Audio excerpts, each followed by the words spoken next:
Distinguished mourners,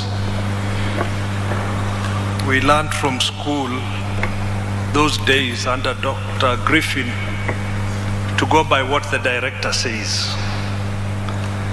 So I think the director conspired with another old boy who is the MC, that because in another forum they are all under me, I should say something. So perhaps let me start by acknowledging the entire Starehe fraternity, both boys and girls, alumni, to stand up wherever you are. Please.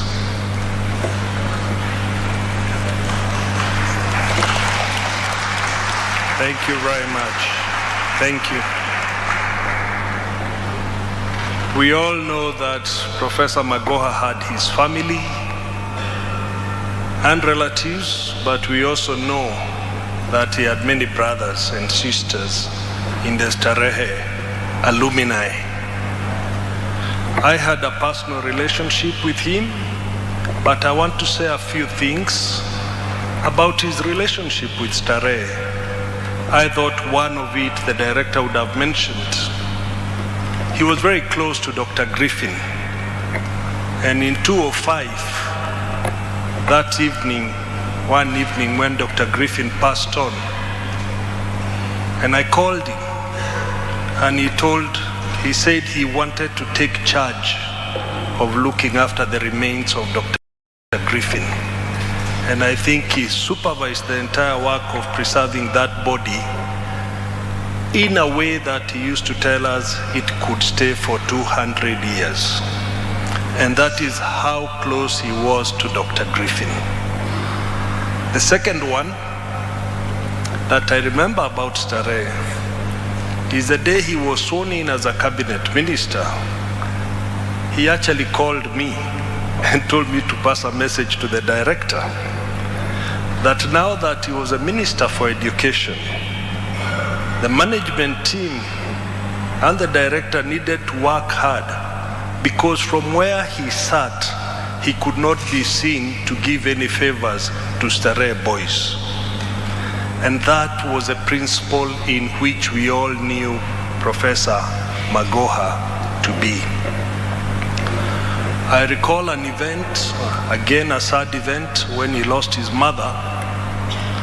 And I went to Marenyo village in Gem for the burial. And when he saw me, he asked me, "Why didn't you tell me you were coming?" And I told him, in the Starehe Brotherhood, I cannot tell you I'm coming to bury my mother. I just show up. And although many people think that Professor Magoha never smiled, he actually smiled and laughed. In his days as a VC, especially in the early days as the Vice Chancellor of University of Nairobi, he had difficulties with the Ministry of Education. And the Minister for Education was the late Saitoti. And I'm the one he talked to who brought them together because he needed funding from the ministry.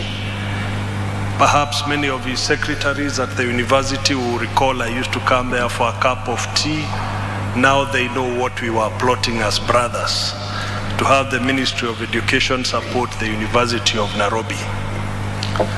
On the day that Professor passed on, and I've shared this with Barbara and Michael, I was having lunch with a friend of his. And this friend was very busy sending money to Professor Magoha.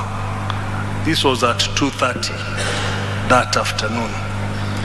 And he wanted to M-Pesa to help in burial arrangement of his younger brother.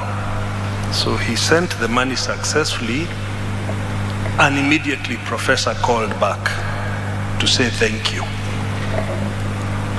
So my friend left the lunch table and went out to pick the call and came back and said, I just sent money to Professor. He was just acknowledging because he felt he was rude at a lunch table leaving. So in the evening when the news started coming in and somebody called me, said, Professor Magoha has passed on, I said, no, it's not Professor George. It is his younger brother. because I did not believe that being privy to a conversation at 3 o'clock, somebody can then leave us 2-3 hours later. But that's what life is all about. That we live in this world at the grace of the grace of the Almighty, and that every minute we have is a borrowed minute, and that we need to do what we can to leave this world better than we found it. Fare thee well, our brother, Professor George Magoha.